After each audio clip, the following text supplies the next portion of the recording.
তিন জায়গায় বেয়াদবি করা যাবে না। ও পর্দার আড়ালের আম্মা জানেরা, বোনেরা, আপনাদের জীবন কত ধন্য রে আম্মা জান। আপনাদের সন্তানদেরকে ডাক্তার বানাইয়েন, দোয়া করে গেলাম। তবে অনুরোধ, আদর্শ ডাক্তার বানাইয়েন, বেয়াদব বানাইয়েন না। আপনার সন্তানের আচরণে কোনোদিন যেন কোনো আলেম কষ্ট না পায়। আপনার সন্তানের আচরণে কোনো ওস্তাদ শিক্ষক যেন কষ্ট না পায়।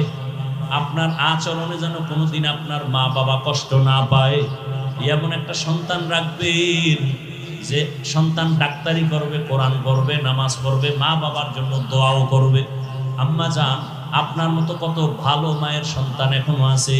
আপনার মতো মায়ের থেকেই তো ভালো সন্তান আসছে। আপনারা তো নবীদের মায়ের মতোই মা, আপনারা তো সাহাবায়ে কেরামদের মায়ের মতো, আপনারা তো খাদিজা রাদিয়াল্লাহু আনহার মতো, আপনারা তো